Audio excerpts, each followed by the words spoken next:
আসসালামু আলাইকুম। অনেকদিন পর কাশ্মীরি কেনু বাগানে আসলাম। আসলে সিট্রাসের বিষয়ে আমি কিছু শেয়ার করতে চাই, কাশ্মীরি কেনুর ব্যাপারেও শেয়ার করতে চাই।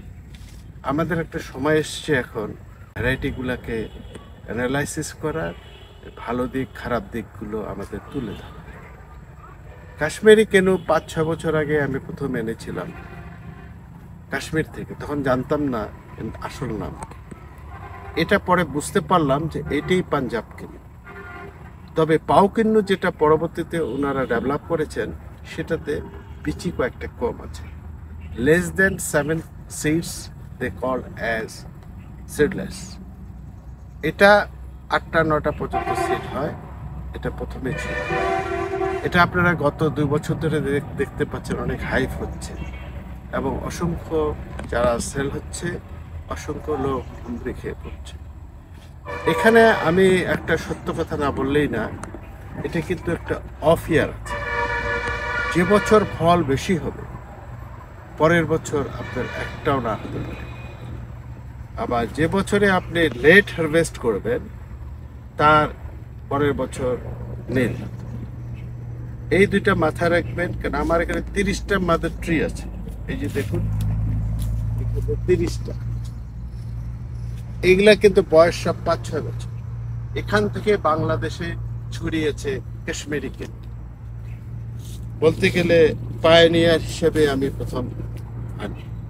তখন সবার ধারণা ছিল কাশ্মীরি কেনু কেনু বাংলাদেশে হবে না, টেস্ট হবে না, টক হবে।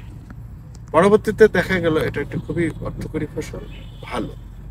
মাথার মধ্যে ওইটাই রাখবেন শুধু, যে এটা আমি যেটা করি এখন, আমার 30টা গাছের মধ্যে 50% স্টোর নিয়ে আগামী বছর 50%। এই যে যেমন ধরুন, আর আমরা একটু সাইন বেশি কেটেছি, আলহামদুলিল্লাহ অনেক ফল আসছে। এই যে এখন আসতেই থাকবে। এবং এটা তো জানেন হারভেস্ট নভেম্বরের 15 পরে হবে। এটা গত বছরে সাইন কাটিনি, তাও একটু কাটছে, দেখা যাচ্ছে ফল নেই। আমরা যেহেতু চারা করি এই জন্য আমাদের একটু সমস্যা হয়। সাইন কাটলে এটাতে ফল হতে চায়, এটা মনে রাখবেন। আর যে বছরে বেশি ফল হবে পরের বছরে হতে চায় না। তবে আমি শুনেছি রাজস্থান, পাঞ্জাব, যেতে পারছি না, ওনারা নাকি হরমোন ট্রিটমেন্ট করে প্রতি বছরই ফল নেয়। ওখানকার সয়েল ওয়েদার আলাদা, হরমোন ট্রিটমেন্টটা আমরা জানি না। আপনারাও চেষ্টা করবেন, কেউ যদি এই হরমোন ট্রিটমেন্টটা ওদের কাছ থেকে শিখতে পারেন এবং সবার বাংলার জনগণের সাথে শেয়ার করতে পারেন। সত্য কথাটা না বললেও নয়, কারণ অনেকে বেশি করে হুমড়ি খেয়ে পড়বেন না। আস্তে আস্তে করুন। 50টা লাগাবেন, এবছর 20টা লাগান, তারপরে বছর দেখুন, লালন পালন শিখুন। ইনশাল্লাহ আমরা সব ভ্যারাইটির ভিতরে শর্ট লিস্ট করে যেটা আমার দেশের সয়েল ওয়েদারে ভালো হবে সেটা নিয়ে আমরা এগিয়ে যাব।